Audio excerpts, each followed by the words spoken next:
like we know this is a scenario where we actually know the event that's going to cause the addiction. Yeah. And can we kind of stop that risk from happening? And do you want to personalize the spot within the region of interest that you want to stimulate? So I said, okay, how do we do that?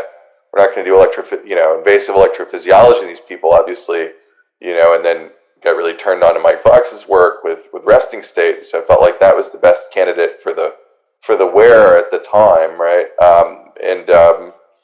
Seems like it was a good work on Mike's part, a good guess on our part. And then the second one is how do we rearrange the pulses in time, right? To even more reflective of mammalian biology. Welcome to Stimulating Brains.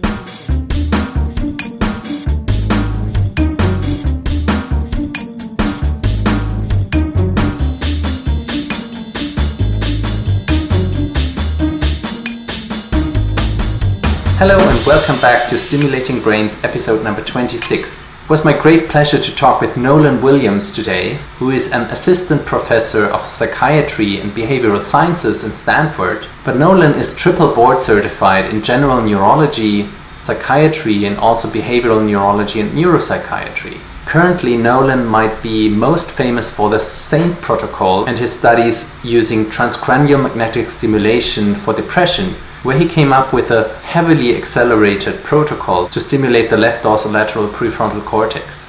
So in the SAINT protocol, 50 ITDS sessions, so 1,800 pulses per session in 50-minute intersession intervals, are being delivered as 10 daily sessions over 5 consecutive days. And in the most important study to date, this led to a 90.5% remission rate, which is very impressive and could really change the needle in TMS for depression or even in treating depression in general.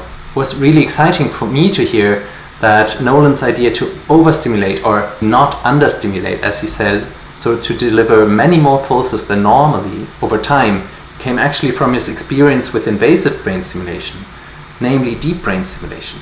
Because Nolan had worked in the OR, had also worked with DBS patients, then wanted to work on deep brain stimulation for depression. At the time, not a great topic with 2 failed trials, so then switched to TMS, but came to the conclusion that we are currently understimulating in TMS. So if these results remain true, and this is further confirmed in future studies, then he was probably right in his conclusion. And also in the notion that the brain can tolerate many more pulses per time than usually given in TMS. We have a few guest questions by both Mike Fox and Shan Siddiqui, who closely work together with Nolan and are also, of course, working with transcranial magnetic stimulation for depression. So we really have a very exciting episode here in front of us. I thank you for tuning in and please enjoy Nolan Williams.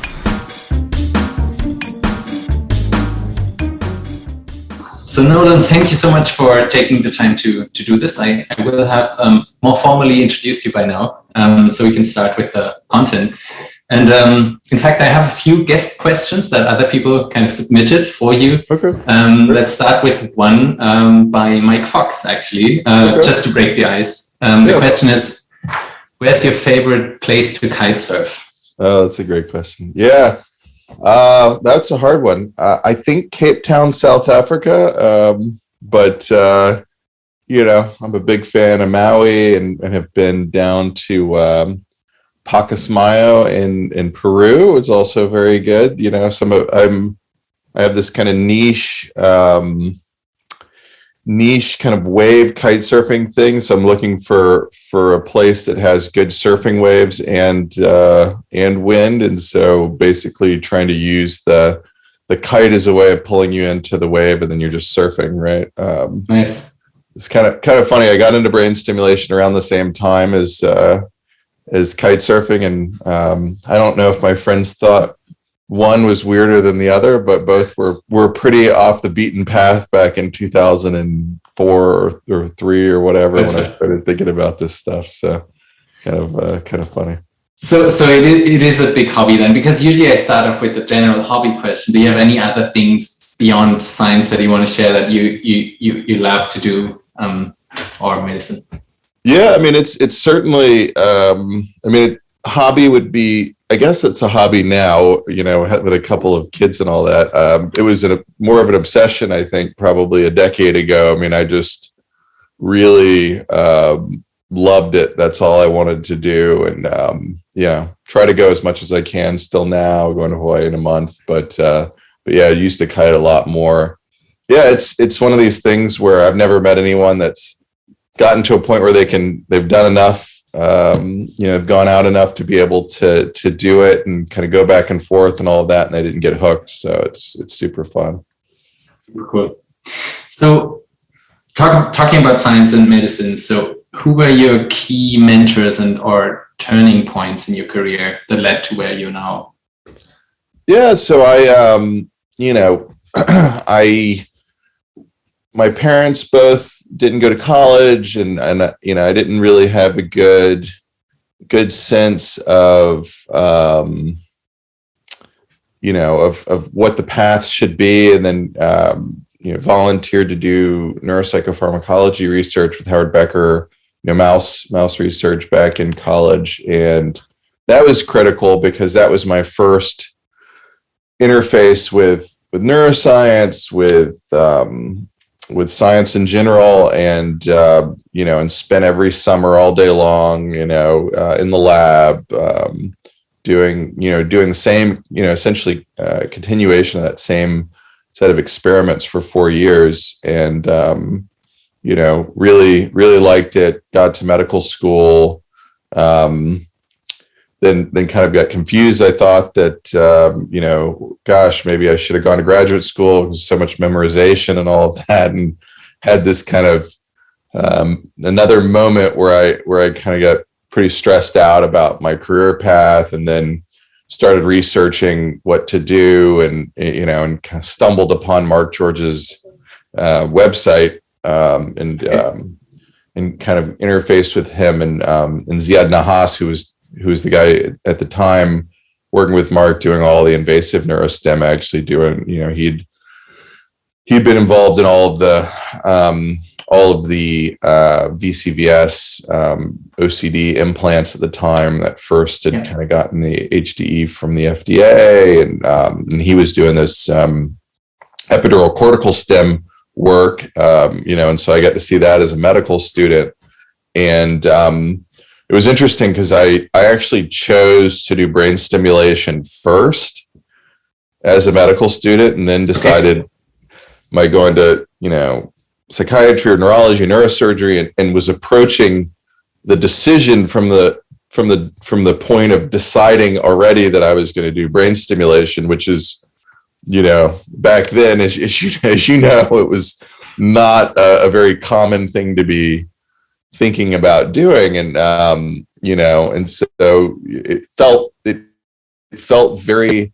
A lot of people told me this was a bad idea and all of that. Luckily, I kind of don't listen to that kind of stuff. And it's amazing to me back then. It was amazing that I had to, I was able to feel confident enough to say, no, this is what I'm going to do, and this makes sense. And that was really, I think, the most crucial point of my trajectory was kind of locking in and deciding to do that. Had a couple of really good interactions back then with critical folks, and then decided to do this double psychiatry neurology residency, and really had negotiated all of this stuff that I wanted to do while I was doing my residencies. So before, as a medical student, so I want to do a year of DBS programming and Parkinson's. So I did that, and basically, and worked with Gonzalo Revuelta, who was trained by Malin DeLong. And so he was somebody who, was in the operating room doing microelectrode recording and all that stuff. And so I spent 2 years with him longitudinally, a day a week, my last 2 years of residency, requested to do all the epilepsy, kind of mapping, stimulation mapping, procedures, took on all of, Ziad went and took a chair job, took on all of his psychiatry implant patients, did some TMS work. So I really, spent that whole time, kind of getting that background, and then was fortunate enough to meet Alan Schatzberg at this psychiatry CDI that he runs, Career Development Institute, and he expressed there was an interest at Stanford in trying to do some psychiatry work. Some brain stimulation work, and kind of took off from there. So before that, all of that was in Charleston, correct? Yeah, everything was in Charleston up until the point of meeting Alan, and then left to go to Stanford right after I finished my residency. So I was fortunate enough to be offered an instructor position at that point, and was able to come straight to Stanford. And so, another big jump. I'd lived in Charleston my whole life, and and kind of went from there to California. No research, not a dollar in my professional account as far as research funding goes, and had kind of got to Stanford, having negotiated some sort of 1 year coverage for my loan repayment program, and then I had to kind of figure it out. So it was I guess that was another turning point. That was a tough first and second year, just trying to figure out how to make it work. At Stanford, which is very different than Charleston. Of course. And you are triple board certified in general neurology, general neurology, general psychiatry, and then also, I think, behavioral neurology and neuropsychiatry. Which one of the three do you prefer the most, or specifically neurology versus psychiatry? Yeah, that's an interesting question. I mean, I've gotten to this place where I just don't, I kind of just don't, the stuff that we do, I just don't see it like that as much anymore, and I don't, I can tell you that I always tell people my job, and I'm sure your job too, right? Our jobs are particularly psychiatry, but I think both at a level, very little of what I do day to day, I was trained in either specialty to do. And, in the kind of, the requisite knowledge to do it, of course, but the actual current content, it's not on the board exam. So we're kind of out in this, in this other space, and it'll be interesting. I've kind of gone back and forth about this over time. Like, I think there are 3 or 4 possibilities of where, brain stimulation psychiatry goes, over the next couple of years. One is, it stays in psychiatry too. And a lot of people have, historically felt like this because of epilepsy and other things. Tourette, it goes into neurology. The third one is that neurology and psychiatry, have this, fantasized merger that some people talk about sometime in the future. And the fourth, which I'm increasingly believing is probably what ends up happening, is that there's a new subspecialty, even potentially specialty, if you look at radiation oncology, and now what's going on with interventional body radiology, where you've got a whole department and new specialty that brain stimulation kind of goes into, because we're not really trained in a real way to do this in either specialty. And so I think that's kind of I know that's not the most direct answer that that you're asking, but I don't, because I love it. It's I guess you're saying that it's all the brain, right? And having a brain stimulation residency program could be a great idea. I haven't thought about it before, but it makes a lot of sense. So especially in DBS, where it's really hard to find, let's say, psychiatrists interested in doing it, right? But then neurologists can't take care of the patients well, and then the surgeons will always do it if there's the right, person referring. So there's often that gap there. It's more invasive. So it's a really cool thought. Yeah. So, but we'll talk about non-invasive stimulation here as a change to most of the episodes were about DBS, but we had also a few about non-invasive things. So transcranial magnetic stimulation is now, I guess, your main thing. Is a technique to non-invasively modulate the brain.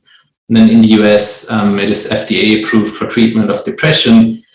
Can you maybe, before we go into like the same protocol and so on, a bit more about the more general, even the classical before ITBS protocol of what had been carried out in most centers?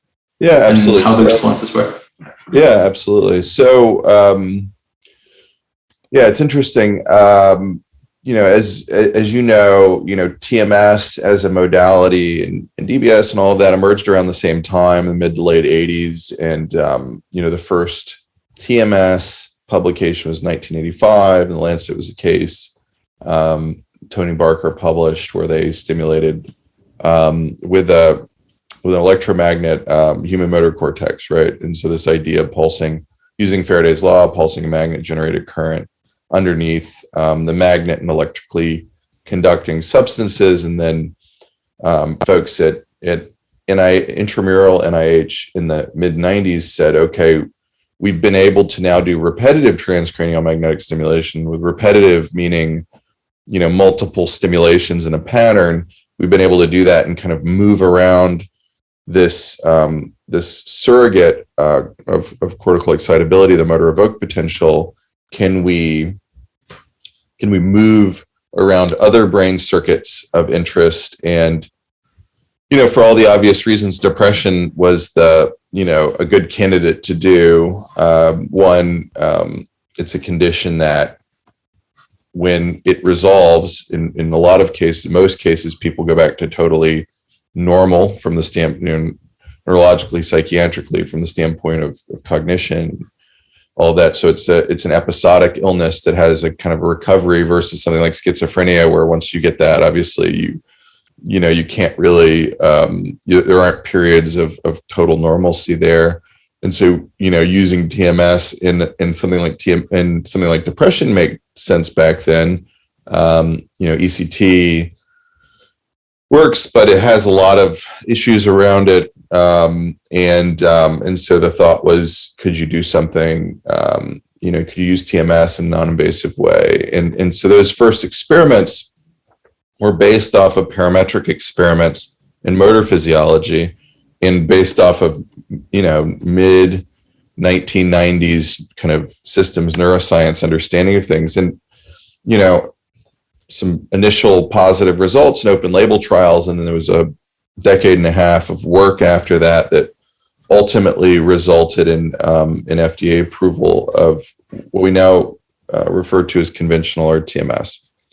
And so conventional rTMS is this stimulation approach that is, based off of these parametric experiments and some just general kind of evolution of the stimulation approach, where they're giving a session per day, 5 days a week for 6 weeks. And doing that, in a named brain region, but with skull-based measurements as far as, kind of paper ruler measurements. And for folks, you have a lot of folks tuning into this show that are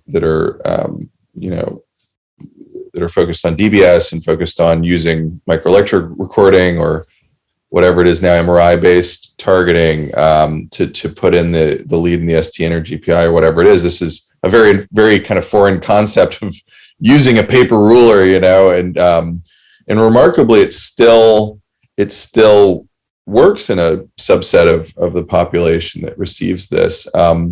But it's, not everyone, and it's really slow, right? It takes time. So it's an outpatient procedure in and of itself. And so that's kind of, I grew up with that sort of way of thinking about it, and, was in the lab prior to FDA approval with Mark, and, in the lab after FDA approval. So I was able to see that whole process play out over time. And then after that point, then everybody in the world started saying, in an open label sense, you get about a third of patients remit. So then you get into this question of, well, why only a third, right? And then there are a million questions that can kind of spring out of that, of why only a third.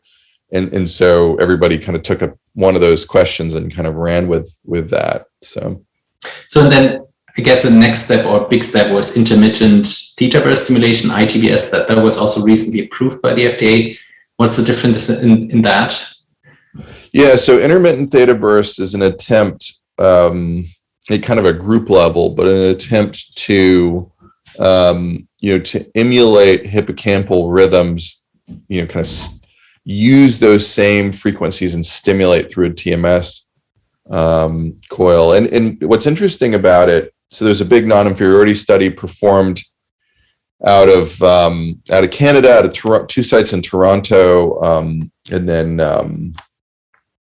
Vancouver, and they in 400 subjects showed really striking non-inferiority with this stimulation approach in depression. Applying it once a day, 5 days a week for 6 weeks, and basically it emulates this kind of pattern within a pattern that the hippocampus uses, which is high frequency gamma bursts, 50 hertz every fifth of a second theta, right? So it's this, burst of gamma, 3 pulses every fifth of a second. And then if you keep doing that without a break, then it's depotentiating or what they would call inhibitory and on the motor evoked potential. If you do it and you wait about 2 seconds and then you give an 8-second inner train interval and you do it again, then that's excitatory or potentiating, right? And so that was the idea there. And so that in the case of this non-inferiority trial for depression, it was potentiating or intermittent theta burst, right? And so what's cool about that is because you are attempting to utilize a more a type of stimulation that's more reflective of mammalian neurobiology and not some parametric stimulation approach that was derived out of the kind of mid-90s understanding what was going on, but instead you're using a more, this was about a decade later when we had a little more of a sense of these sorts of rhythms. It's much more efficient, right? So instead of, I call it pulse potency. This is like a term I made up, but essentially like the kind of pulse for pulse potency of ITBS is 5x that of conventional RTMS, both on motor physiology and in this non-inferiority study. So I think it's probably right where, pulse for pulse, you get, 5x the amount of effect from a theta burst pulse than you do from a 10 hertz pulse, right? It's kind of interesting. And the efficiency, so ITBS is 12.4 times more efficient minute for minute than conventional RTMS, where conventional RTMS took about 50 minutes to get done, or I'm sorry, 40 minutes to get done. The ITBS takes about 3 minutes to get done. And so meaning for patient and for physician, you essentially save time, right? Yeah, you essentially save time. So there's two ways of looking at it. The first way of looking at it is exactly what you're saying from the STEM, and that was the Canadian way of looking at it. Those guys were saying, look, we've got a finite number of chairs and a finite number of resources, and we want to treat as many Canadians as we can. So how do we do that? We do that by trying to make the stimulation approach more efficient. So that's one way of looking at it. Another way of looking at it is, well, gosh, and this is the way I was thinking about it back in 2013, 2014. We give about 500,000 pulses a day of DBS pulses, and for folks getting DBS, you're giving 3,000 pulses of conventional RTMS. We're giving, in this case, 600 pulses of ITBS. Are there ways, if now you've got this really efficient stimulation approach, rearranging the entire course in time? Because then you've got a really efficient way of doing stimulation, quite a bit in a day instead of just once a day. And that was more heretical back then than the, can we speed this up to get more patients in the chair? But it kind of, making it more efficient does both of those things. It can allow for you to use conventional protocols more efficiently for doctors, for patients, and allow you to do interesting new things. And of course, if patients get better sooner, that's also a benefit in itself, right? If you don't have to wait 6 months, right? That could also be a benefit. So I mean, I guess the culmination of that so far is what you then invented recently with your team, which is called the SAINT protocol, so the Stanford Accelerated Intelligent Neuromodulation Therapy for depression, treatment-resistant depression. Can you talk about that a bit? Yeah, definitely. I gave you a little bit of that DBS background earlier because I came out of my residency in 2014 and the Broaden trial had paused and VCVS had just not worked out for that Medtronic trial, and I was kind of going down that road, and then I went and called all of the DBS mentors, and they said, "Oh, this is kind of a bad time to be trying to do new approaches for DBS." And so I was like, what am I going to do with my life? I can't. I spent all this time doing this, and then now I'm in this place where either I have to go down road of doing approved DBS approaches, or go down this road of trying to think about, kind of reconceptualize what I'm doing. And so I asked the question at that time. I wasn't thinking, gosh, we're going to make this better or whatever, or any of that sort of thing. I was trying to think in terms of how do I non-invasively emulate an invasive device environment?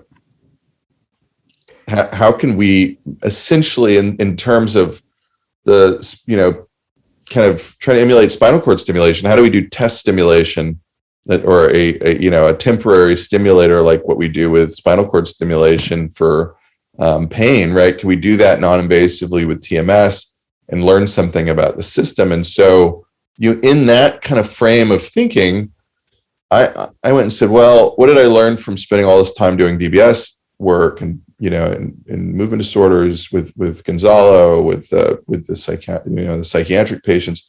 Well, with every patient, you want to personalize. I spent a lot of time doing MER. So do you want to personalize the spot within the region of interest that you want to stimulate? So I said, okay, how do we do that?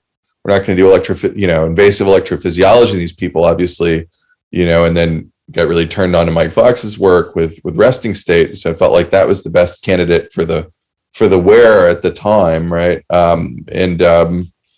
Seems like it was a good work on Mike's part, a good guess on our part. And then the second one is, how do we rearrange the pulses in time, right? To even more reflect the mammalian biology at the time. And 3D was very far from being published at the point in which we were thinking about this. So there was a paper that was published in Brain in I think 2014, 2012 or something, where they had the only positive randomized controlled trial of theta burst at the time. So we looked at that and said, okay, is there a way to kind of utilize multiple sessions a day based off of some sort of learning theory? Looked into it. So there's something called space learning theory that tells you that, and they've done this in hippocampal slice, where you can stimulate with theta burst, and if you wait about an hour and stimulate again, you can get some dendritic spine enlargement. You can get some more kind of incrementally that you don't get if you stimulate in mass. And then the third thing was around dose, and this idea that I was convinced that we were totally understimulating with TMS, because I just spent all this time where people were getting all day constant stimulation, right? Yeah. And I was like, gosh, this is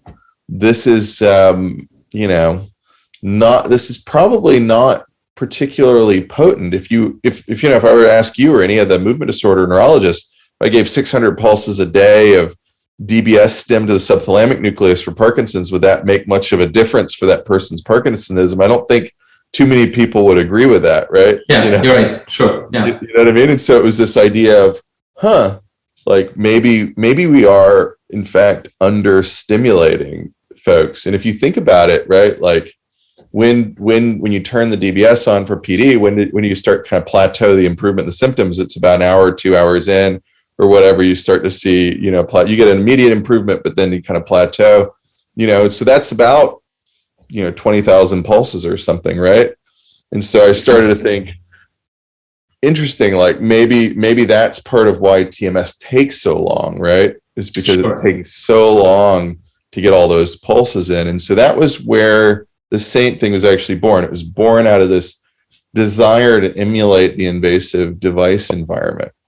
And to have, and the value of being able to do that and scale it, across a large number of people without having to pay for expensive, invasive trials.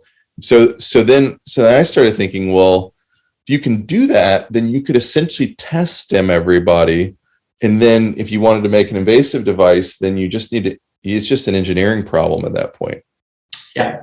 It's not a neuroscience problem anymore. Use TMS to probe whether the circuit responds, and then if it does, put the DBS in. Put a paddle in or whatever if it's a cortical stim. Yeah. We've been looking into doing that now and working on that, which is its own kind of hurdles, because none of the IPGs will put out we'll put out this sort of stimulation, this level of timing. So you have to have the firmware rebuilt.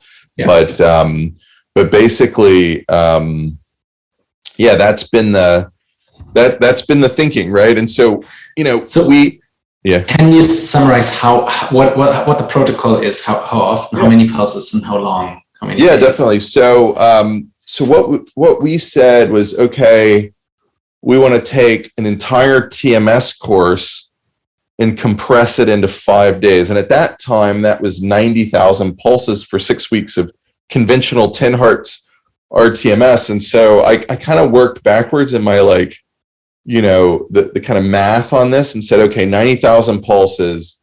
To do that, and the other kind of unit, if you will, was at the time, the only trial that was positive was this 1,800 pulse per session trial that had come out of Taiwan. And so I said, okay, here are our units, 90,000 pulses, and we need to do it at 1,800 pulse increments. Yeah. And so then you divide that. What's interesting about that math is when you divide that 1,800 pulses and 90,000 pulses, 5 days, that math actually works, right? So you can do, and what I figured out later after 3D was published was they did 6 weeks at 18,000 pulses, right? Which is, if you 18,000 pulses times 5 is 90,000 pulses of the conventional course, right? Yeah. So we're and that's a lot of numbers, but I say all that to say we're giving 1 6-week course of ITBS each day. And so we're giving the equivalent of 7.5 months worth of ITBS in 5 days. Wow. Or we're giving the equivalent of 1 6-week course of 90,000 pulses of conventional RTMS.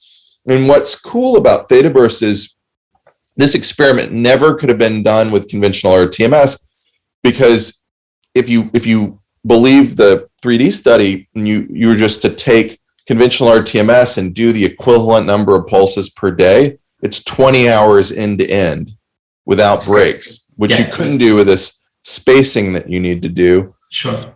And when you look at that, it's like, oh, wow, that looks a whole lot like an invasive stimulation approach, right? You're stimulating basically all day long, right?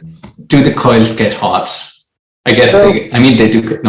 No, okay. we use MagVenture coils, so they're all liquid cooled. That's important. That's why we went with those guys, is because they have active liquid cooling, so you can cool these things down.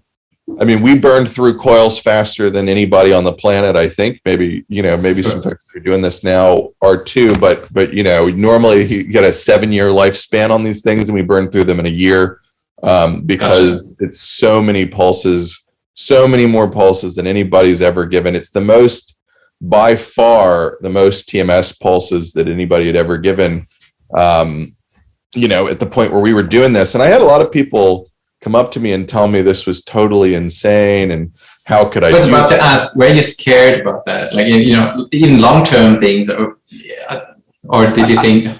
I had these experiences, right? I had these very different set of experiences than all of the TMS researchers, because I was coming out of this invasive world, right? So I had just completed a 5-year follow-up for Ziad's epidural cortical stimulator, DLPFC folks, and done cognitive testing on them.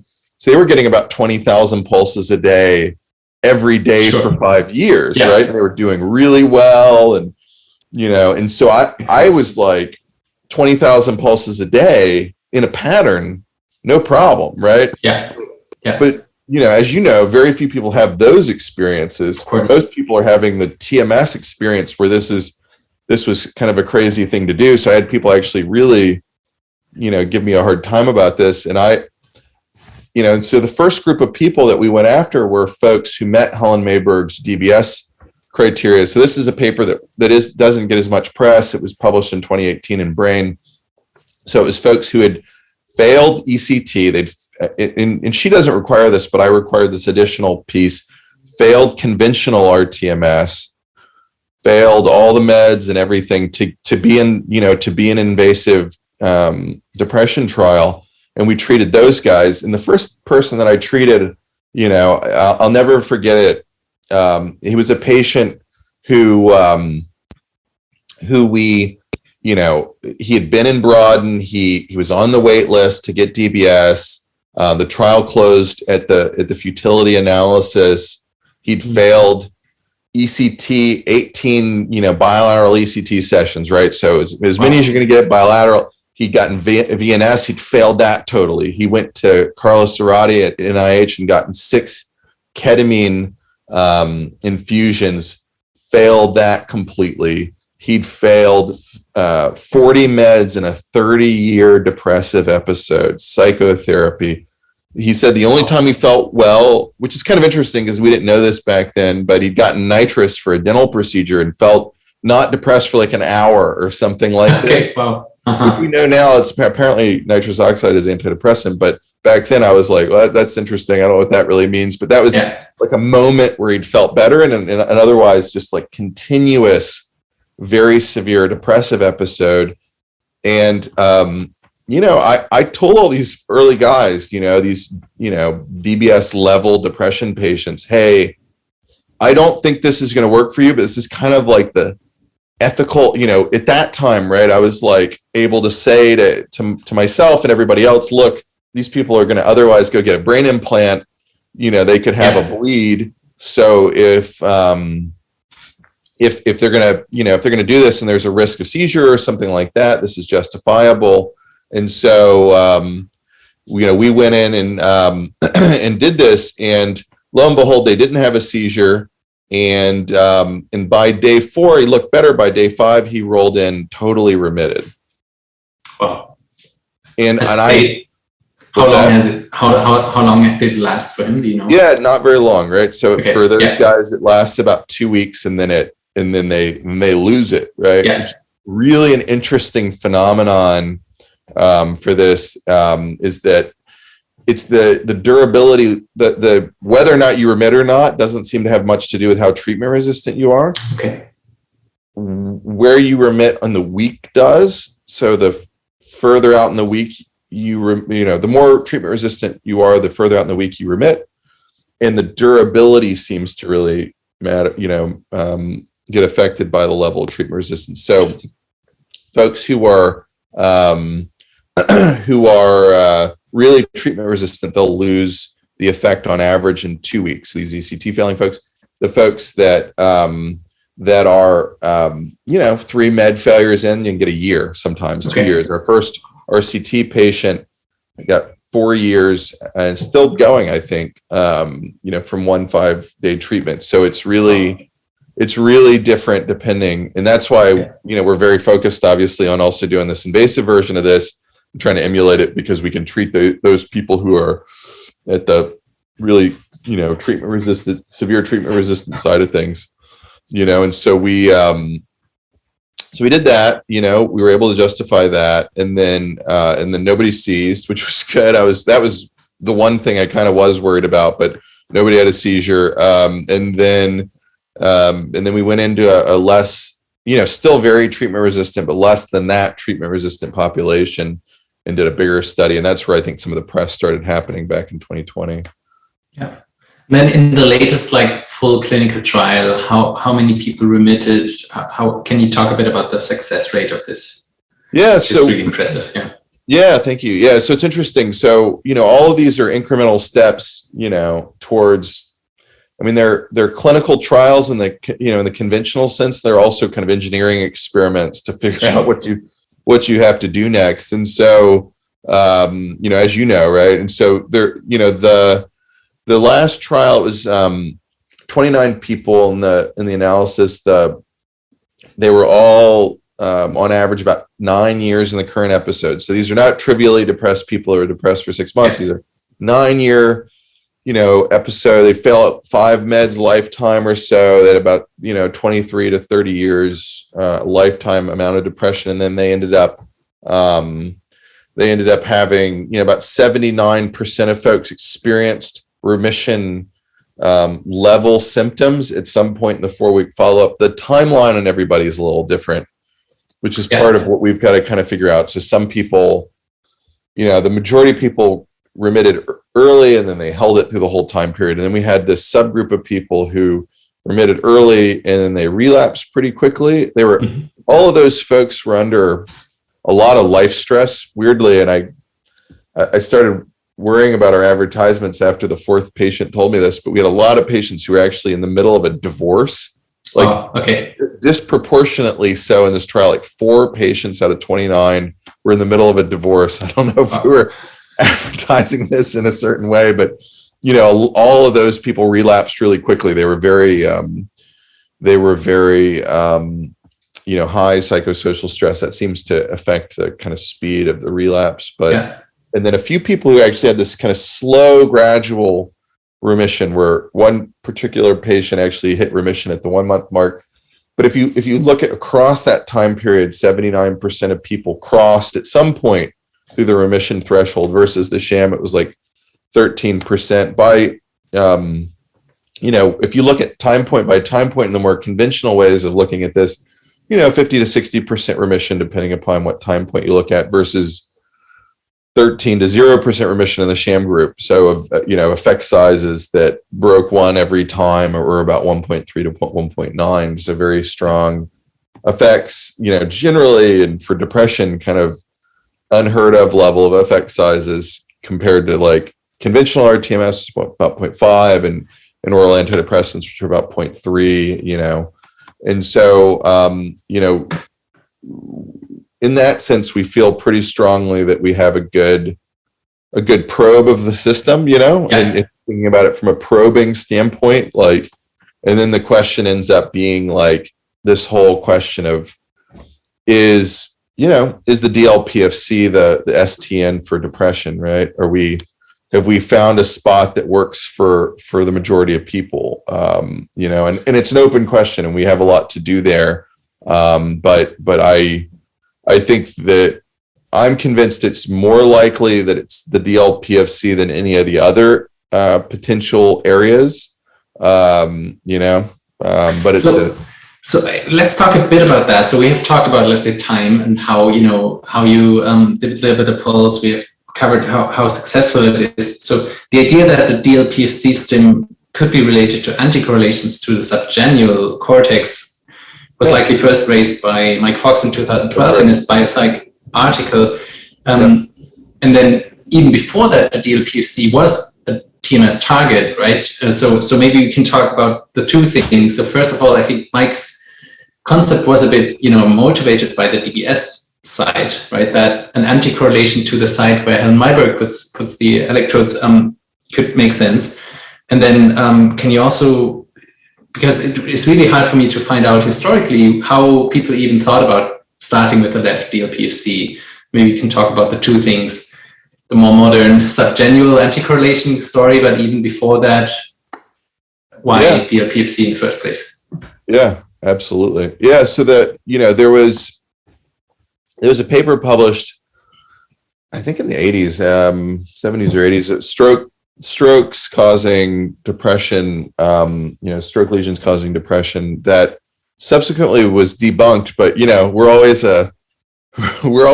in retrospect, we always see that stuff, but at the time you're basing, as you know, right, you're basing all these decisions based off of the literature of the day, right? So you're looking at it from that kind of time horizon. So at that point, when Mark and Alvaro and all these people at NIH were looking at this, right, there was this, this article, this manuscript where they had seen strokes causing depression affecting DLPFC. So they had that information. And then they had, Mark was working with Bob Post at NIMH, and they saw hypometabolism in the left DLPFC, in depression in the patients on PET and SPECT, in these patients that, were depressed, getting scans at the NIMH at the time. And so they had that data, they had the stroke data, and I think they made a really good guess.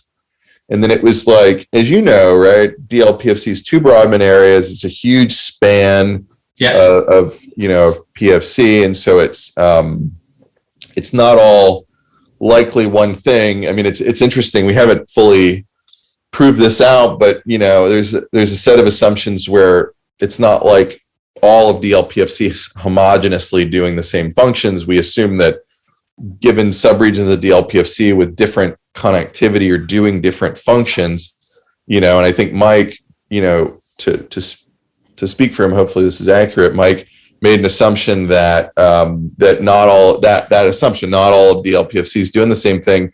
And if not all of DLPFC is doing the same thing, then targeting a part of DLPFC that's specifically involved in mood regulation over other functions of DLPFC would make sense. And so then, he did this great work published, as you said, in Biological Psychiatry in 2012, looking at DLPFC subgenual connections based off of the DBS work, based off of work that he had published with Lozano, around, I think they had a paper in PNAS around DLPFC subgenual connections for depression, but all of these different resting state connections with the DBS and TMS targets.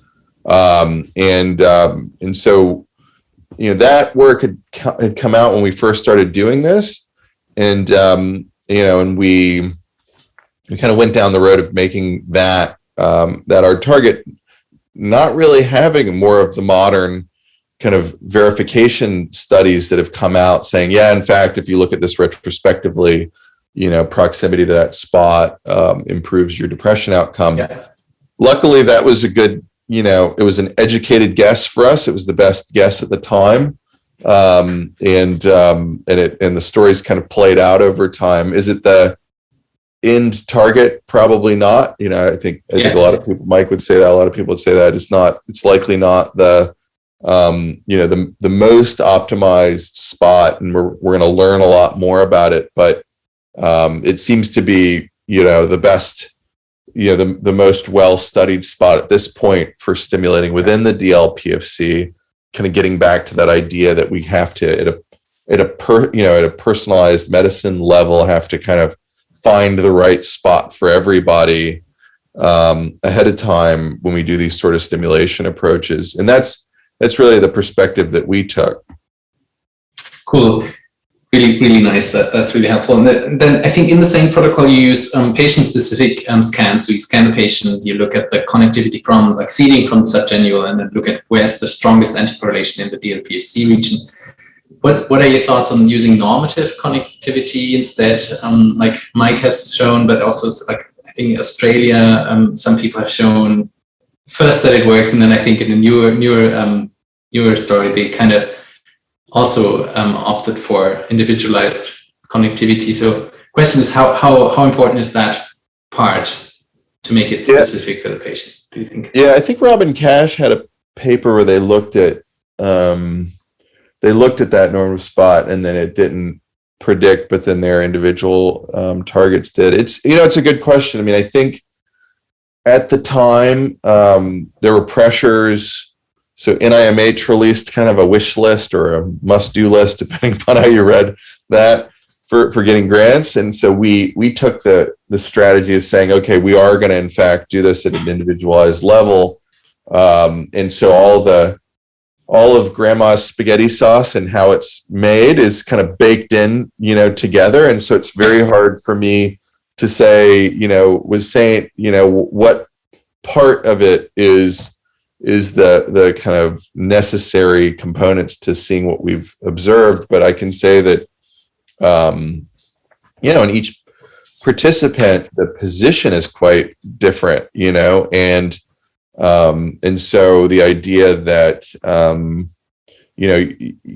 you would have to kind of make some assumptions that kind of go back to that old school way of thinking that there isn't specialized function in the DLPFC, or the other way of thinking about it, which has been a kind of a bit of a controversy, is around the size of the E field, right? And how much, with a given TMS coil, how much brain are you actually having, full on depolarization?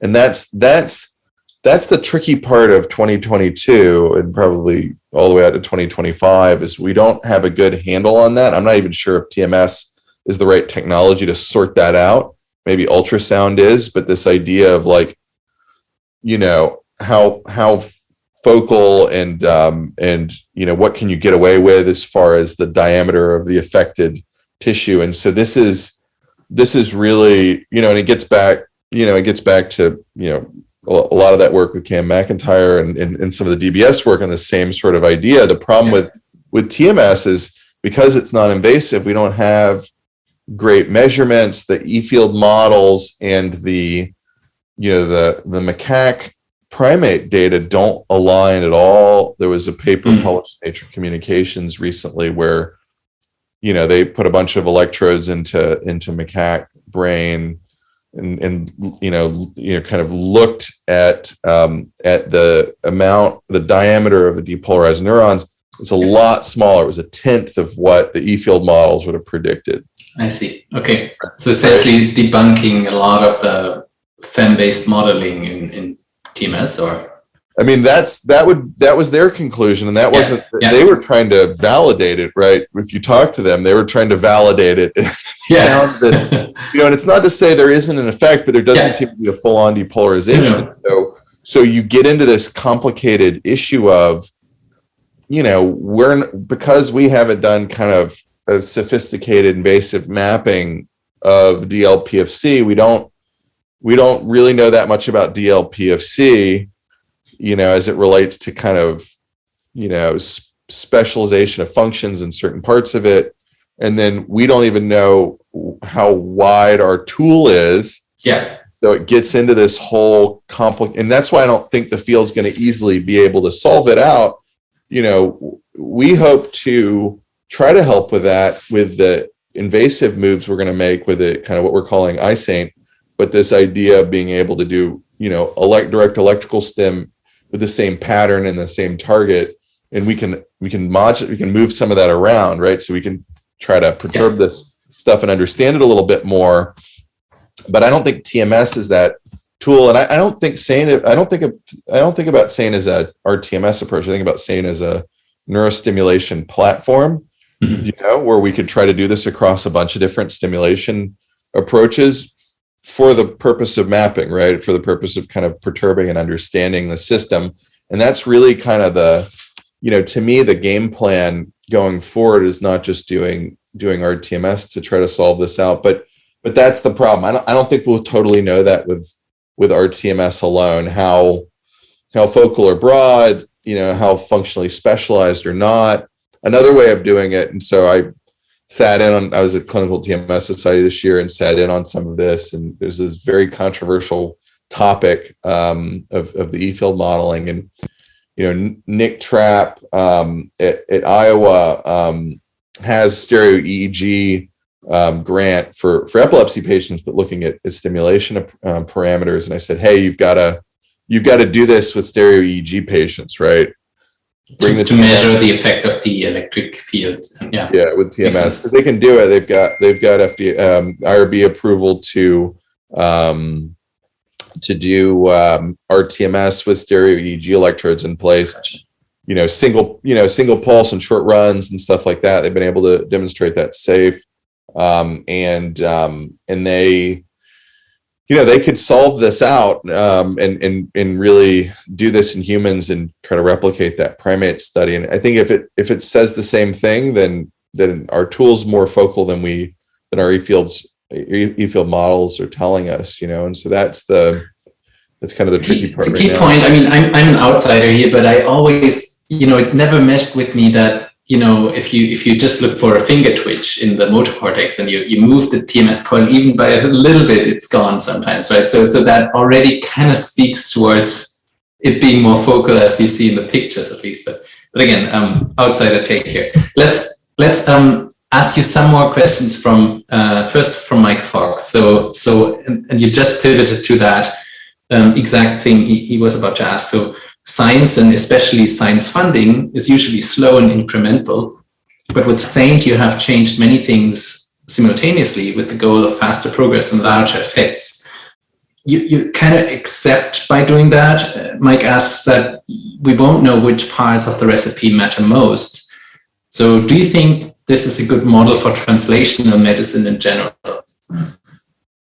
Yeah, I mean, I feel like that's what we've done with all of the neurostimulation approaches that have been FDA approved. If you think about it, right, we were doing microelectrode recording, and we were putting in, DBS leads, and we were doing some parametric testing around the stimulation approach, figure out how over 100 hertz was going to work. That whole exercise for DBS was the same sort of engineering exercise. RTMS in its first conception, was an engineering exercise. We picked the DLPFC, we picked, excitatory stim. It wasn't just one, I think that the problem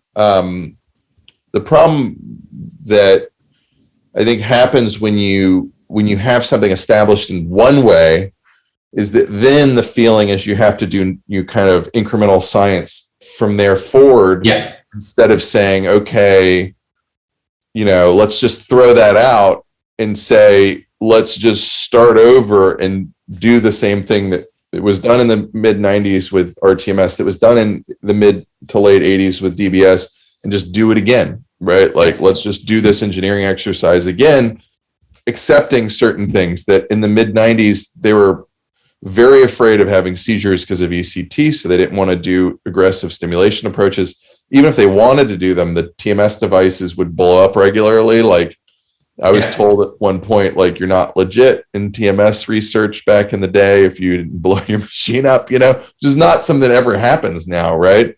They had to dunk the coil in ice baths. There was just this whole different thing that was going on back then, that kind of, some of the dogma back then got carried forward, and the technological limitations still weren't still there, right? That had all been solved out, and you really, without knowing, I think the TMS companies were building better and better RTMS devices that could do this sort of accelerated SAINT-like stimulation, just to make the devices better. And then we looked at it, and we said, look, we've got a liquid cooled system that can do all this stuff.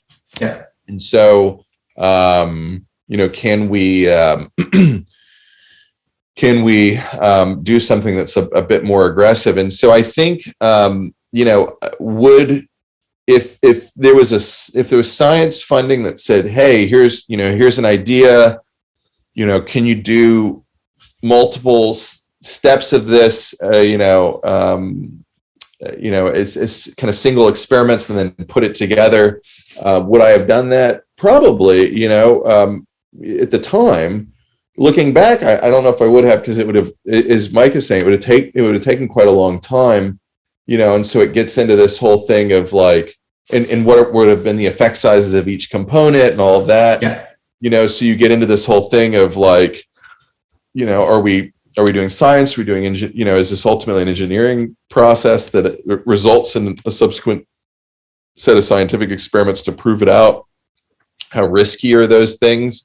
Luckily, Stanford, and I think Harvard too, and other places that are invested in this sort of work, there's a good bit of philanthropy, and we were fortunate enough to receive all of the SAINT work up until the last study was philanthropy funded. We had NARSAD funded it for a piece of it, but that's all philanthropy funded too, the NARSAD thing. Yeah. So it's in some sense completely grassroots funded, versus any federal funding until the point in which we had real data. Which that's not a criticism of the federal funding process, but it is kind of representative of the amount of kind of high risk, high reward sorts of moves, right? And so in some ways you have to kind of do these sorts of grassroots approaches where people are really much more focused on that solution, and so getting into so we wanted to emulate the DBS environment, and that was kind of the scientific goal. And then the kind of clinical goal, right, is that in psychiatry you have this very weird phenomenon that's different than the rest of medicine, where in the rest of medicine, in neurology and cardiology, as you increase the acuity, you increase the number of tests and treatments, right? If I'm having a stroke right now and I'm in my neurologist outpatient office, I have a certain amount of, you're going to give me an aspirin or something, you do a neurological exam, you're going to send me to the ER, I'm going to get, a CT, I'm going to get my TPA, you're going to send me to the cath lab, and I'm going to get an endovascular procedure or whatever, right? Like that. In cardiology, it's that same thing. In psychiatry, as you increase the acuity, you lose treatments, and there are no tests, right? Right. So what do we do? We increase the acuity, and we put people in kind of locked spaces. And how does that work out? Well, if you look at the statistics, the highest risk of completing suicide is in the 3-month period after your first inpatient hospitalization for depression. Oh, okay. Right. So if you think about that, those are not good statistics, right? Yeah. And on average in the United States, it's different, I think, in Europe, but in the United States, there's a big push to get people out very quickly. So there's about a 7-day hospitalization time frame, right? And average. On average, yeah, that is much shorter than in Europe. Yeah. Yeah. People are getting ECT, it's longer. Yeah. But only about 1/10 of US psychiatric hospitals have ECT, and only 1/7 of people elect to get it. So it's about a 1.5% of patients that meet Medicare, Medicaid criteria to get ECT get it. There's a wide range of opinions about ECT, within psychiatry, within medicine in general, within neurology. Irregardless of what you think about ECT, it's not really it's not available, right? Yeah, and gotcha. And it's plateaued for the last 30 years, and so there's a whole thing where I don't think that ECT is going to solve this problem. Whether or not you're an ECT advocate wanting it to solve the problem, or you're not an ECT advocate and you don't want it to solve the problem, it's not going to solve the problem because it hasn't scaled. And that is me as like a completely I'm not biased in that way. Like it would be great if ECT was not causing cognitive issues and scalable. But it doesn't look like that's really realistic. And so then what do you do? Well, what are the characteristics of what you need in order to make moves in that space? You need something that works in 5 days. You need person comes in for a 7-day stay. In day 1, you start talking to them about it. Day 2, they do it, or start talking about it, get their MRI. Day 2, they do it. Day 6, they're better. And day 7, they're discharged, right? And that was our clinical pragmatic goal. To move the needle. So I love that. And I guess that, you could summarize what you did. You kind of leap jump to the finish line. And then now you could still go back and maybe investigate the incremental science. And if you wanted to, right, you can also say it works. So why should we? But you could also now do, with imaging, without imaging, or, with imaging plus whatever. So, I guess, and I think there would be a motivation to do that now, because we have made this move, and because it looks like it works, and so you have the incentive, definitely, right, to better understand things. So Mike indeed follows up. So if the above answer is yes, which it was, what other area of neuroscience could benefit most from this leapfrog-jumping approach? Yeah, it's a great question. I have to think about that. I mean, I think, I think there's in psychiatry, SANE as a platform, I think is not just for depression, right? I think it's really any psychiatric or neurological condition that has, a circuit where there's an accessible cortical component to it, right? So, certainly you could imagine motor cortex is obviously accessible. We've done some of that with implanted motor cortical stimulators, but I'd argue that we haven't fully explored that in movement disorders. And so, you could argue that you could go after a whole lot of neurological things, other psychiatric conditions, with the RTMS form of SAINT, trying to go after folks who get a bit, have a benefit, say pain patients where RTMS clearly seems to have a benefit, but you lose it as soon as the stimulation is off. Could you do an implant there with the same sort of parameter set, cortical implant, and kind of revive the sort of motor cortex stimulation approaches that were around 20 years ago, but with this new novel stimulation approach? And so I think I'd kind of say that's one step of like, this is a tool that isn't just doesn't just have a home in psychiatry from my vantage point. And so I think that's one place where it's not even at this point a leapfrog. It would just be kind of a horizontal expansion outward. Within psychiatry, there's been, there's a lot of concern about this. So I don't say this as an advocate. I say this as a open skeptic. But the psychedelic story in psychiatry has blown up considerably, and in some ways, we don't really know how those drugs work at all, or very little. And we're doing this sort of, potentially cart before the horse sort of move as far as not understanding it totally, but really kind of in a wide scale pushing it out. And I think that's another place in psychiatry. It's probably the other kind of hot area besides neurostimulation. Advocates of this would say that indigenous people have been using these sorts of things for a long time and all of that. And so you kind of got to weigh those two. But modern medicine, this is a new phenomenon. But as far as like other engineering approaches, I think that's happening with ultrasound right now. I think, in some ways, folks have been trying to emulate RTMS approaches with ultrasound, but in some situations, they're just really jumping forward and saying, okay, we generally know the stimulation approach probably is inhibitory. Let's just put it in the accumbens, put it in the amygdala and just kind of go for it. And I think, that'll play out over time to see how that works out. I think ultrasound's super exciting, and it gets around a lot of the limitations of all of our other stimulation approaches, being able to be deep and focal and non-invasive. But there's a lot of unknowns there, and I think that's certainly another area where you can go. I mean, I think the rule of thumb for me is, and we felt like this. You've got an approach that you think is probably minimal risk, low risk sort of an approach, and you're gonna kind of from that place try to do multiple concurrent steps.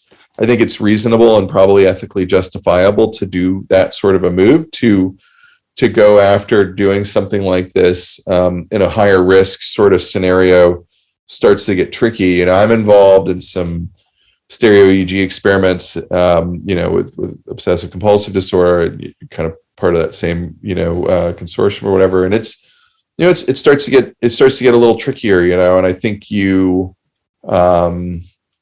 I think it's justified in that most severe DBS level group, but it starts to get a little trickier, I think, when you start, making some of those sorts of jumps in the invasive space. And I think we have to think very hard about what we're doing and work with FDA around that. But I think that, that ultimately is another area, right? I think where we're really doing a lot of, the field is doing a lot of work around trying to now use stereo EEG in psychiatry and trying to understand, not only just try to, do sort of stimulation stimulation response or behavior evaluation sorts of experiments, but also trying to get physiology on these conditions and try to understand the underlying, abnormal physiology.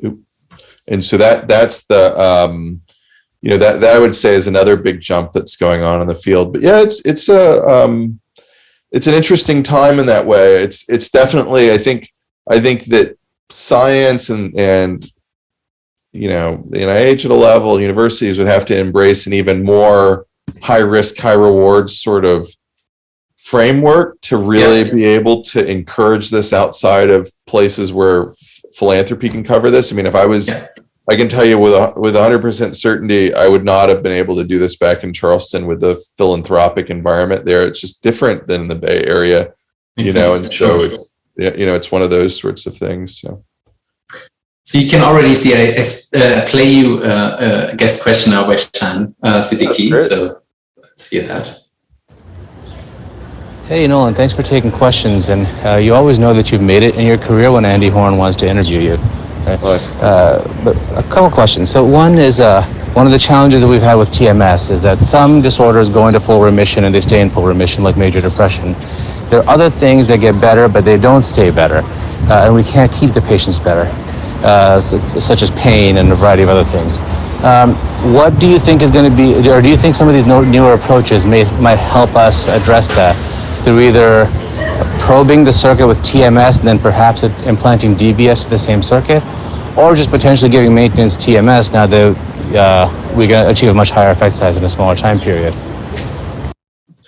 Yeah, so I touched on this a little bit earlier, as you know, and I think there is a spectrum of technology approaches that not just, I think for depression too, for the reason I was talking about earlier, with these super, treatment resistant folks, but there's probably some, the college student who's failed 3 meds and comes in every year to get their week, they're not going to want to sign up for a maintenance program. The folks that, relapse every couple of months are going to, but they're not going to want an implanted cortical stimulator or DBS or whatever it is. The people that relapse every 2 weeks, maybe they start to want to do that, and the healthcare economics support doing that, and so I think, where the lines are, it's unclear to me, but this kind of continuity of stimulation approaches is really clear to me, right? Where, if you can get everybody from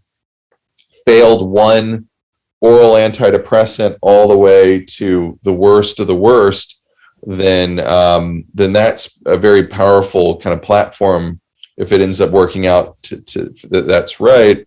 And I think healthcare economics and insurance companies and doctors and all of that will shape where those kind of pivot points are, where you go from an acute course to needing chronic RTMS sort of maintenance style treatment to needing a more invasive approach. And if we can kind of put the technologies out there and let the world kind of sort that out, and in pain, maybe it is straight. You just use TMS just to probe the system, and then maybe it is straight to an implant after that. Maybe tinnitus and other things like that. Those sorts of seemingly TMS responsive but more transient sorts of conditions. We may move the calculation over to more aggressive stimulation approaches sooner, as Sean's pointing out. I think it's nice to be able to let that get sorted out, though, if that's true, if that really all can work out. I'll play the rest of the next question, last question. Then my second question is, what do you think is the most interesting behavior that you're potentially trying to modulate now, again, that we can see much larger effect sizes? Thank you. Behavior. Yeah, I mean, I think, I think, cognition, it's definitely suicidal ideation. I when we had open label trials, I love to go in every day, every like Monday or Tuesday when we first started treating people. And what we found was that folks were losing their ideation, their suicidal ideation, way before their mood would change, right? So they're still just as depressed. And then if you look at just suicidal ideation, So I'd walk in, I'd see the patient. The first thing that I would ask is, hey, when's the last time you've thought about, harming yourself, into your life, all of that? And every single time you get the same reaction, which was confusion. Oh, wow. They would look and they think, and they'd just be so confused. And the confusion was, these folks, as you know, right, they're chronically thinking about wanting to kill themselves for years, right? Every day, all day long. And then you remove it. But removing it actually, people typically don't realize that it's gone. Yeah. Which is really interesting, and because it's a removal. Like if you talk to Helen about her experiences with the DBS work, she'd say it's a removal of things. It's not an addition of things, right? And so it's this, removal of ideation, and then they just look confused because they hadn't had it.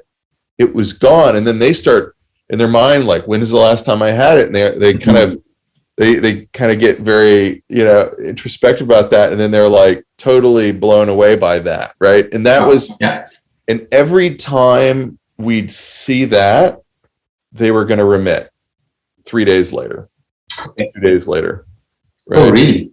Yep. And so that's like in almost every circumstance, that was like a very positive prognostic indicator. You were going to get this, you were going to get this remission later. The other thing that would happen, to Sean's point, is we not in everyone, about a third of people, you see them gradually getting better, and then all of a sudden they have a worsening, or what you think is a worsening. And what it is they're like gradually getting better, and then all of a sudden they're uncontrollably crying. And the first time I saw this, I was like, oh my God, SAE, and like, what's going on, all this.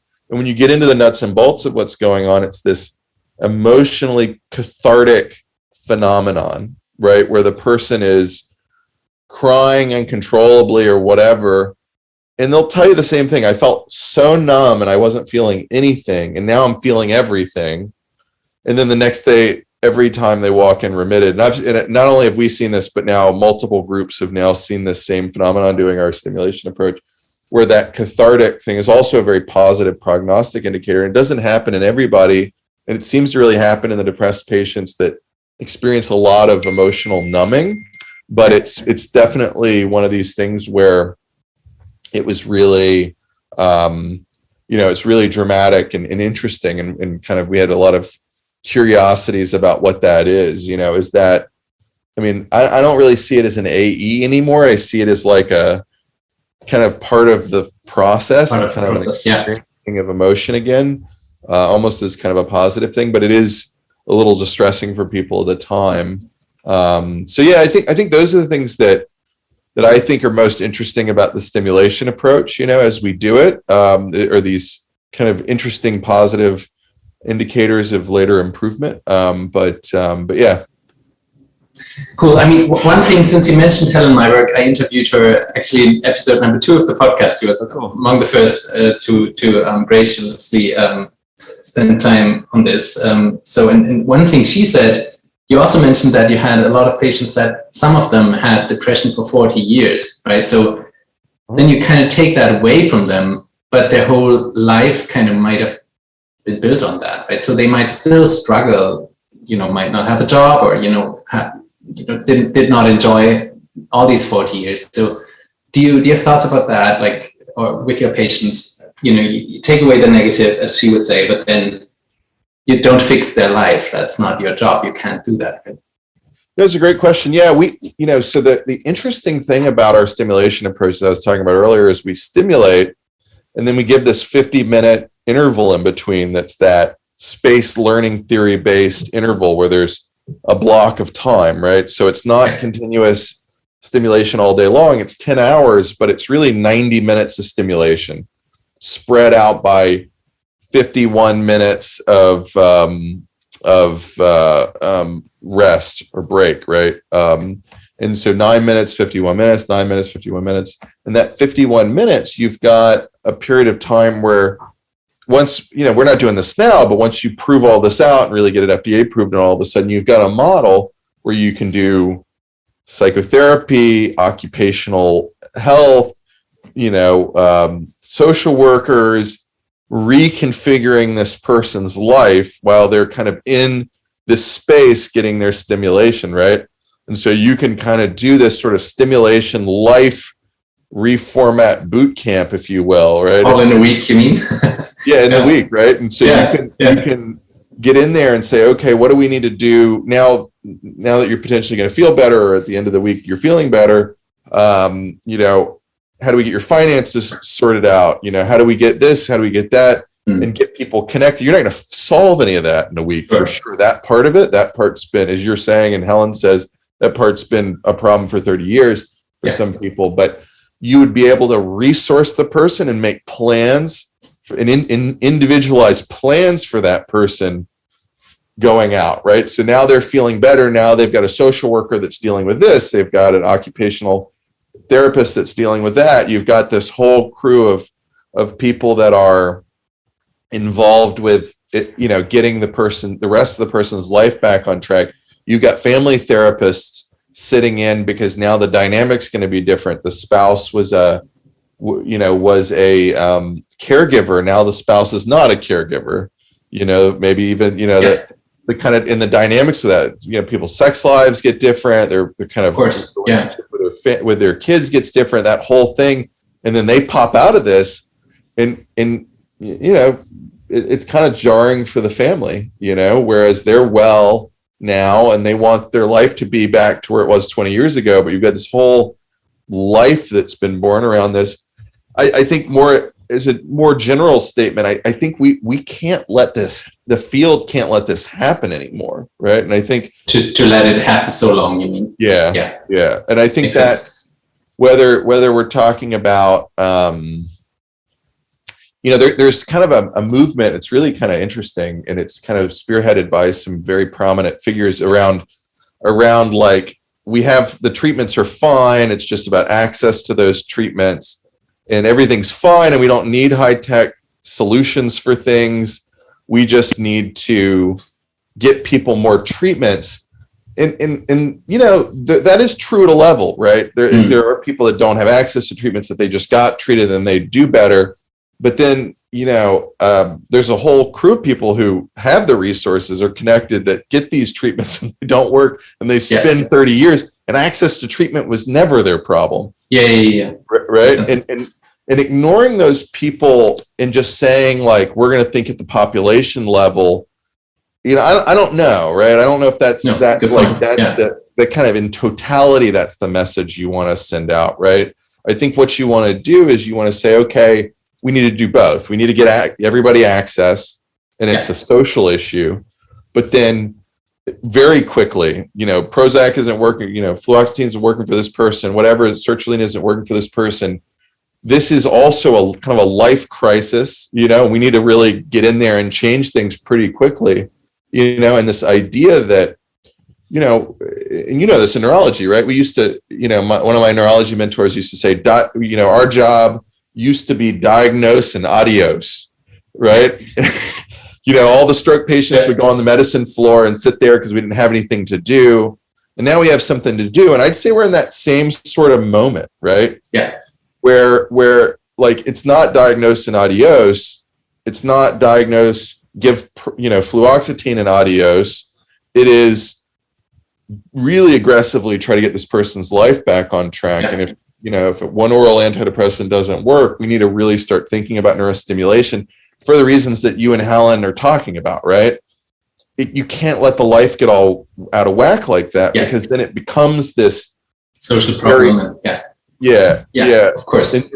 And whether it be with this, and whether it be with whatever, this kind of the psychedelic kind of aficionado, and that whole scene of trying to do rapid acting treatments and ketamine and all that, I think this, whether you agree with one or the other, or whatever, the spirit of it is the same. Yeah. And kind of psychiatry 3.0, as some people are calling it, is the same. Of, we've got to get these at a circuit level. We've got to get these folks rehabbed and out of these conditions very quickly. And we got to stop thinking about these as chronic conditions that we have to just accept, and we have to start thinking in terms of we're not going to, we're kind of not going to accept that. And we're going to kind of really push these people back to wellness as quickly as we can with these new technologies. And so that's been my kind of guiding light about, Last question for Mike Fox. What's the next killer app for accelerated theta burst? And I think you have some data on OCD, right? But, what are the next things? Yeah, we're looking at OCD. Bipolar depression is something that we're going after now. As Mike knows, we try to do this with mania. So mania is not something that's likely going to be a great candidate because a manic patient does not, in many, at least in the severe forms, in many circumstances, want to sit still for very long. So we'll have to figure out some other strategy there. But I think, I think pain is a big one. Think about the things that are high cost, high impact. So pain, I think, is a great one. And Mike and I talked about that quite a bit a month ago or so. And then also, I think anxiety, generalized anxiety is a huge one. We've got a big benzodiazepine problem, at least in the United States, probably in Europe at a level too, right? Of trying to treat people with benzodiazepines for anxiety, and that's not really a great move. It has a lot of long-term cognitive risks, as you know, right? And so that's not really, so anxiety, and then I think addiction, and I'm very interested in particularly in addiction prevention. We wrote this big grant to NIDA that I didn't end up wanting to fund, but it was like too radical or something, where people with depression, before they, if folks have depression before they get a total knee replacement, they use 3 times the amount of opiates as somebody that's, a match control that's not depressed, but the same level of pain, for osteoarthritis, for a knee replacement. So if you take 2 people with osteoarthritis needing a knee replacement, and the one that's depressed, the one that's not depressed, the depressed patient will take 3x the amount of opiates. And so I had this idea, which I think is true, which is that at least part of the opiate crisis is untreated depression. We've done all this work with, blocking ketamine's effects, antidepressant effects with naltrexone, an opiate blocker. It's this idea that opiate agonism may be at least acutely antidepressant. It doesn't appear to be chronically antidepressant for classic opioids. But so we said, okay, maybe that's what's going on. Maybe part of the opiate crisis is depression, and treating depression before knee surgery may reduce the subsequent development of opiate use disorder, right? And so this was also, I kind of hated that we didn't get funded, but I also loved how blasphemous this was for the reviewers for this NIDA grant, which is, wait, you want to prevent the development of an addiction before it even happens? We're not sure if we want to fund that, basically, is the story I got back. Interesting. And I was like, oh man, like, why? Like, that's such a great, like, we know this is a scenario where we actually know the event that's going to cause the addiction. Yeah. Can we kind of stop that risk from happening? And they didn't like it, but I think if we could really be creative, could we do this accelerated approach? Another thing I tried to do, also kind of failed at this, but it was kind of understaffed, so we may try to do it again. 50% of people that are in motor vehicle accidents get PTSD, receive a diagnosis of PTSD at like 2 or 3 months. So we're in the ICU, the ICU, or like the step down unit or whatever for the ortho surgeons, trying to do SAINT in recently patients that had recently gotten surgery for like a bone break for an ortho surgeon. Now, it was impossible to do, and there was all this anesthesia, and we have to really rethink how we would try to do this. But this kind of general idea of, could you get in and prevent the development of PTSD by stimulating right at the point in which the trauma happens before they even could meet criteria for PTSD. And so I've got some really kind of out there ideas about trying to integrate, now that we've got this very quick quick stimulation approach that's pretty safe, and you could do anywhere in the hospital. Could we do that?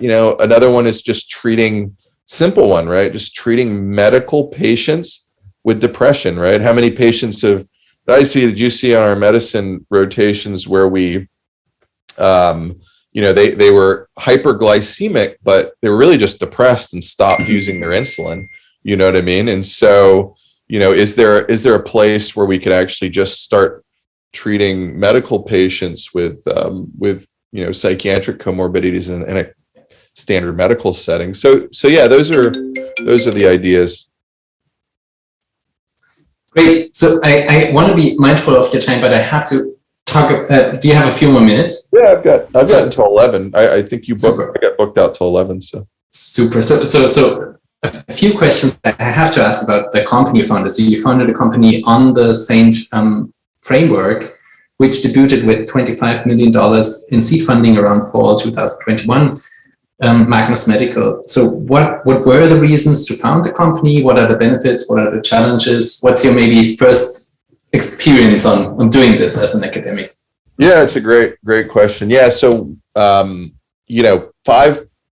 patients into the first studies, I treated a couple of venture capitalists who were depressed and people that were connected with venture capitalists and that sort of thing. And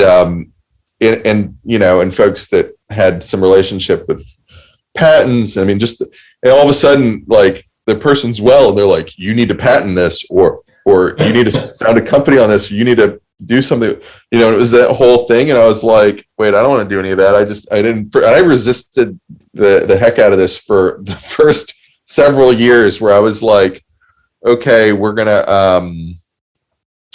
gonna just try to license this one of the TMS companies or whatever.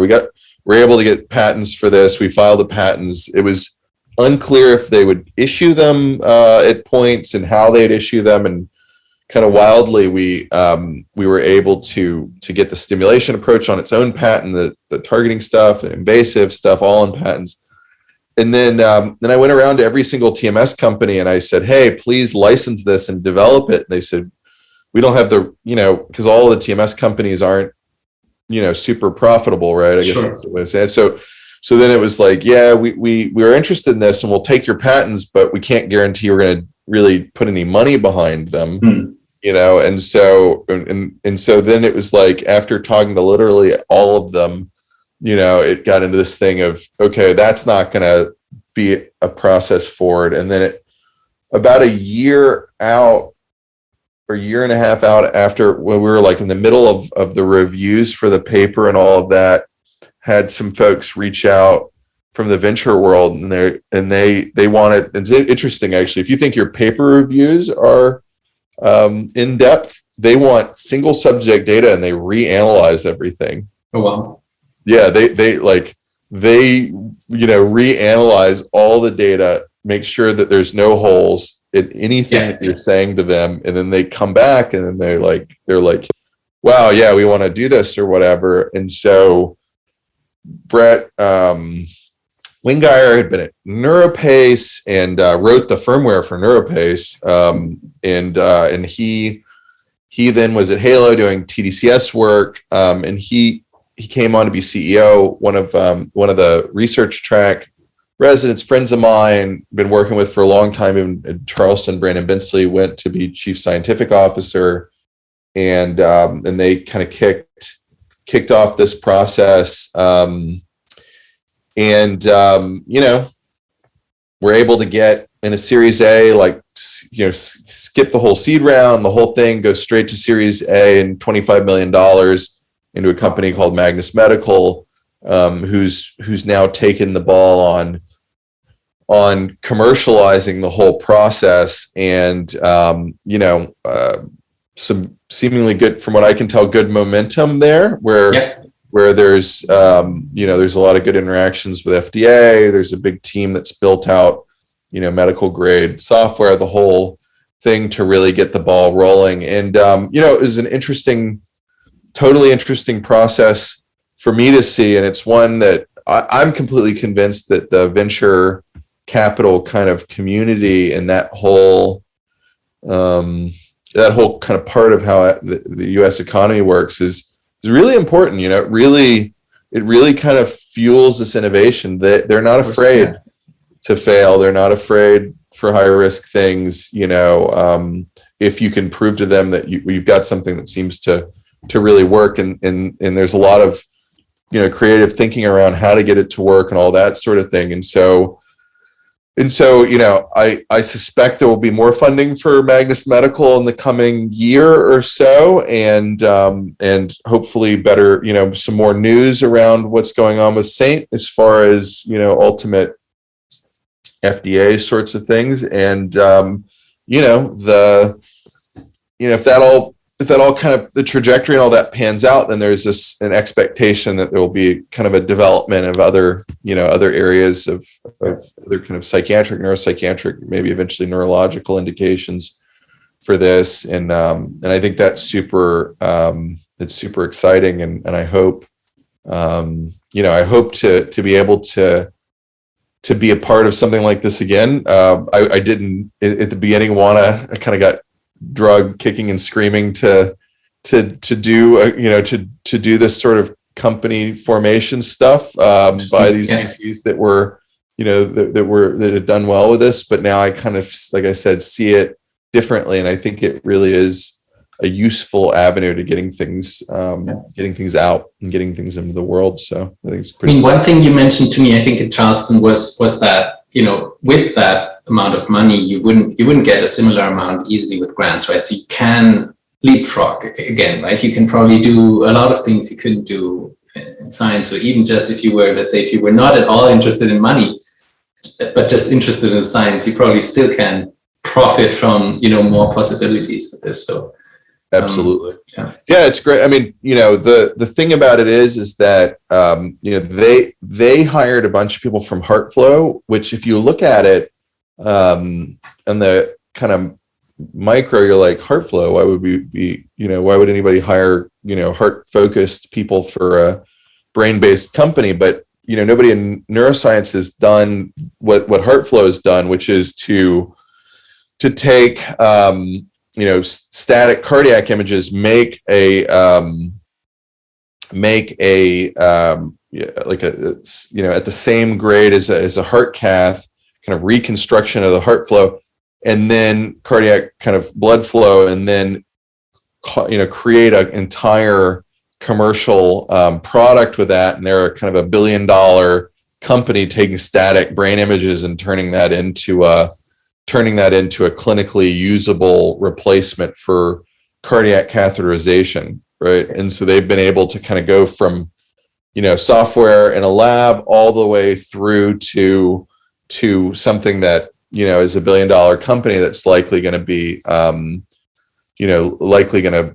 seemingly going to replace the need for invasive heart caths. And so that entire business team, software team, that, it's like, I think half of Magnus right now is HeartFlow employees. They've just kept bringing all the good ones, over there, and it's because they've done this. They can take software written in academia and turn it into medical grade software on a cloud and make it accessible to the world and put the computing power behind it to process those images quickly. And it's pretty cool. I mean, I think you may be interested to chat with them a little bit, actually, for a lot of the work that you've been doing, but it's really cool because it was a lucky kind of thing, but those guys, were really excited about a project like this and doing it in the brain. And so it'll be the first, to my knowledge, the first, example of this in neuroscience. And that's a big part of the company, is just getting that sorted out. The other part is around pieces of the hardware, clinical team, commercialization, all of that. Lucky enough to have a lot of neurostimulation people in those parts of the company. But, all in all, it looks, the team has impressed me, looks really good. And I think they've got a good chance of success. Nothing's for sure. Sure. Well, speaking of next steps for the company, so you mentioned the invasive paddle stim as well. So I have some thoughts about that, where I always see it, maybe coming from Parkinson's, the basal ganglia being like a funnel compressing the information. So in the cortex, it might be uncompressed, and then you go to a striatum, and, it goes smaller, GPI, STN. Then you go to the thalamus and back up and expand it again, right? So that was always the reason why I thought this diffuse stim in the cortex would work better, because you would, if you modulate the SDN, you essentially modulate a big network. And maybe if you want to do that cortically, you would do the same. And that's why I always kind of thought that's maybe why the diffuse TMS coil does work. So if you now replace that with a grid, do you see the danger of having maybe multiple electrodes that have holes and then don't cover the whole swatch of cortex? Or how does the paddle look like, if you can talk about that? Or thoughts about that? So the company's licensed the IP on the invasive, but the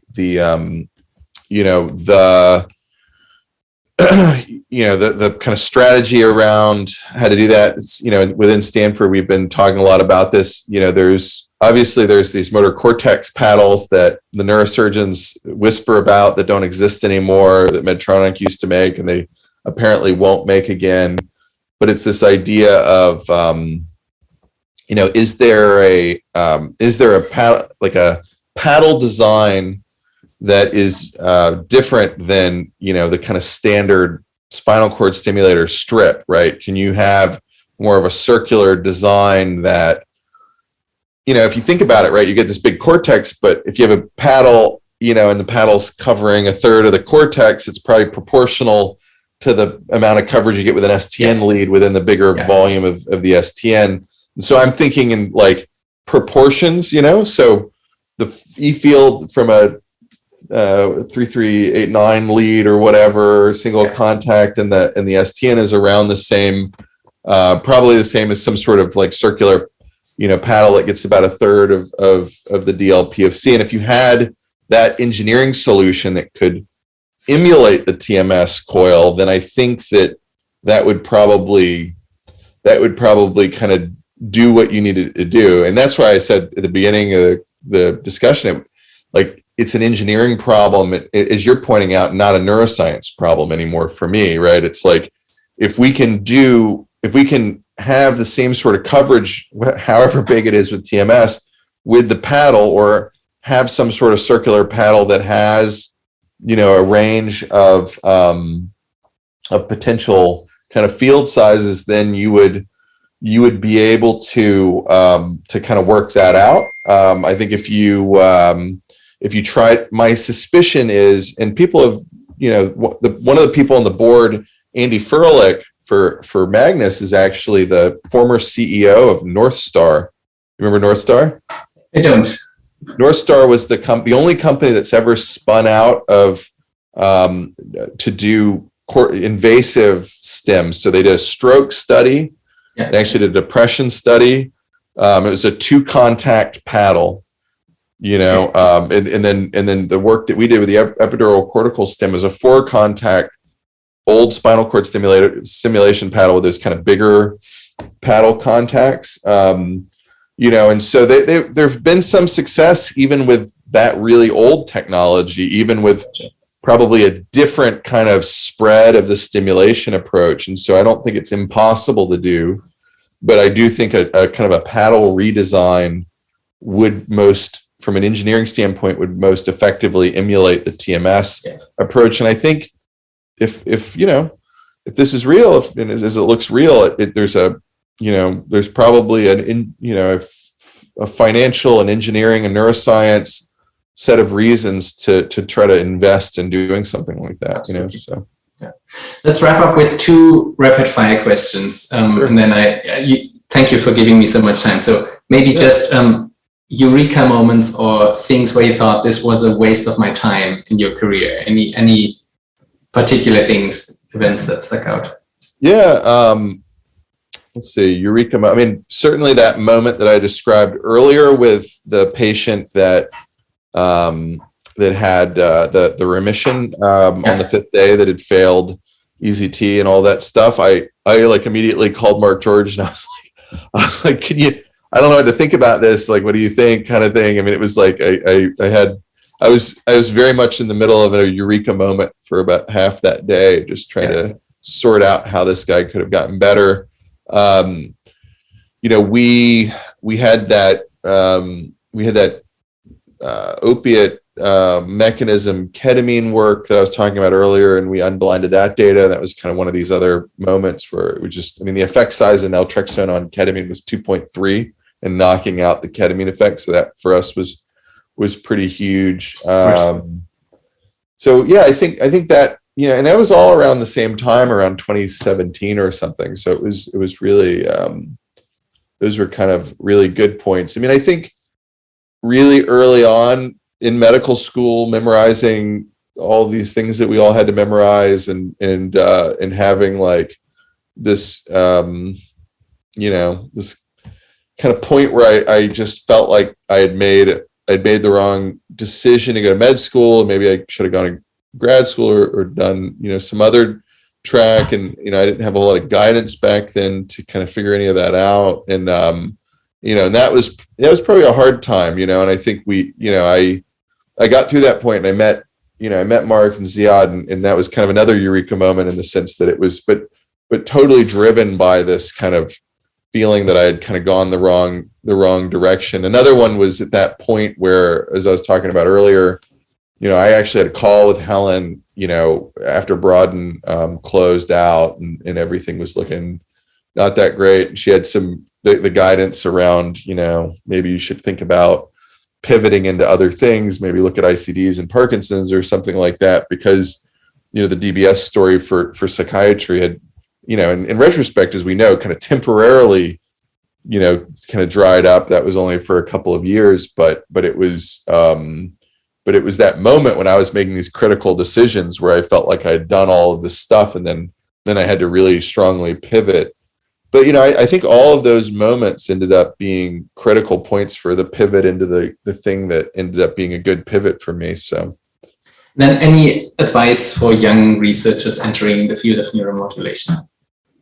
Yeah, there are a lot of naysayers out there, and you probably have been through this, Andy. I've been through this where people feel it important to tell you why you are wrong about things, and I think that everything that I've done in my career, professional and even personally with kite surfing, it was somebody telling me that I shouldn't do that thing, that I'm wrong, and then I don't really accept that sort of thing very, very easily and very well. And so then I kind of said, no, that person's wrong, and drove forward. And I think that's there, there are times, particularly in safety issues around patients, where you have to listen to mentors. And I'm not saying don't listen to your mentor or anything like that, but there's a number of quotes out there where, like, the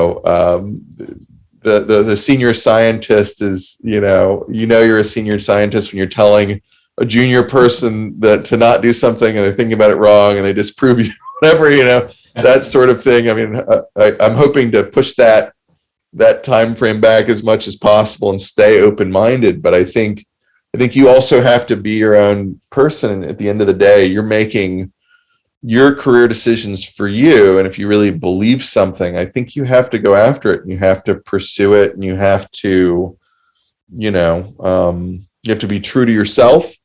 And I would be in a very different place career-wise if I didn't take that perspective, and if I ended up listening to some of the naysayers. And so I think you have to be strong in your own convictions, and don't kind of don't settle for things that are seemingly safer in science, because sometimes those are actually the high risk things, because you and everybody else is doing that, and then all of a sudden you kind of don't make it as far as you want to, because you took that safe step. And great to be in your company, Andy, because obviously you pushed the envelope in huge ways with DBS targeting, with DTI, and kind of understanding that and really rethinking how we're thinking about DBS. And Mike and Sean and everybody in your group have all really had that, as I see it, that same, push the boundaries and question dogma sort of frame. So thanks for saying that. So and also thanks again